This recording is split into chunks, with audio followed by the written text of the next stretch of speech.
नमस्कार दोस्तों, कैसे हैं आप सब। दोस्तों आज हम एक नई कंसेप्ट लेके आए हैं और उसमें आज हम डिस्कस करने वाले हैं use of sometimes and use of sometime. इन दोनों में क्या फर्क होता है। देखिएगा दोस्तों, दिखने में ये थोड़े थोड़े आपको सेम ही लगते हैं, बट दोनों का स्पेलिंग अलग है, दोनों का मीनिंग भी अलग है और दोनों के पार्ट्स ऑफ स्पीच भी अलग अलग होती है।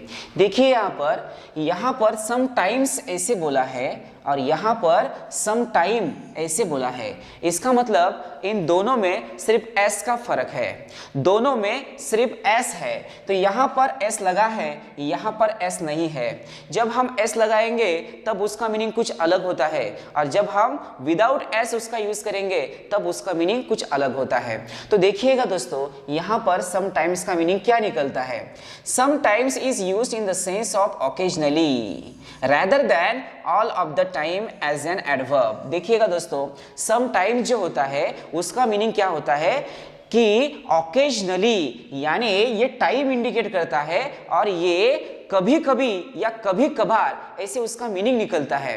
तो ऑकेजनली का मीनिंग क्या होता है दोस्तों, कभी कभार ऐसे मीनिंग होता है। और किसका फंक्शन करता है ये, तो एडवर्ब का फंक्शन करता है।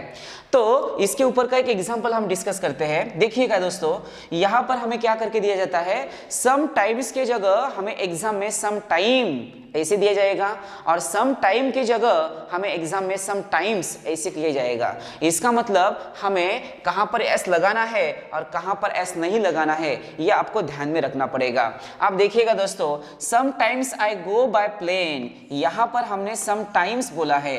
तो सम टाइम्स का मीनिंग क्या होता है, ऑकेजनली या कभी कभार। तो यहां पर sometimes I go by plane ऐसे बोलने के बाद उसका मीनिंग क्या निकलना चाहिए, तो मैं कभी कभार प्लेन से जाता हूं।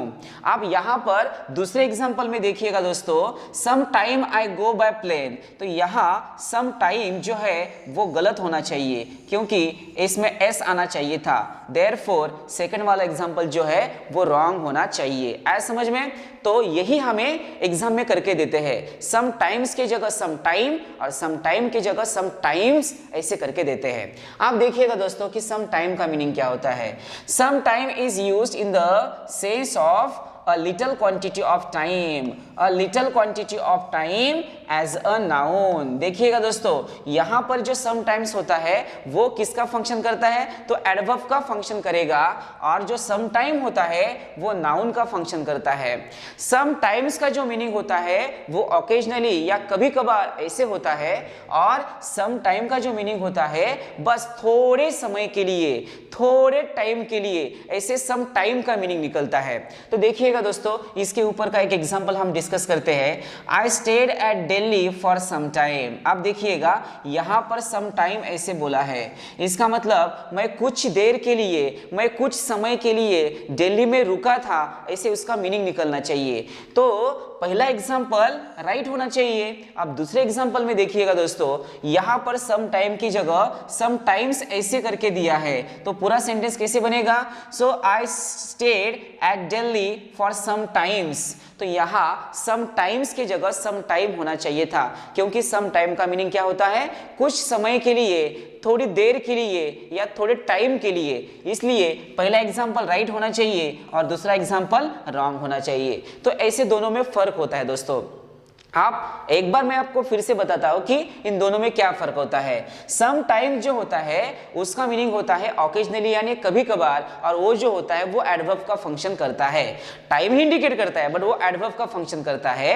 और जो सम टाइम जो होता है वो उसका मीनिंग जो होता है वो कुछ समय के लिए ऐसे होता है और वो नाउन का फंक्शन करता है। आया समझ में। तो ये दोनों में फर्क होता है दोस्तों। तो यहाँ पर हम रुकते हैं, तो फिर मिलते हैं एक नई कंसेप्ट के साथ। तब तक के लिए tata bye bye, see you, take care.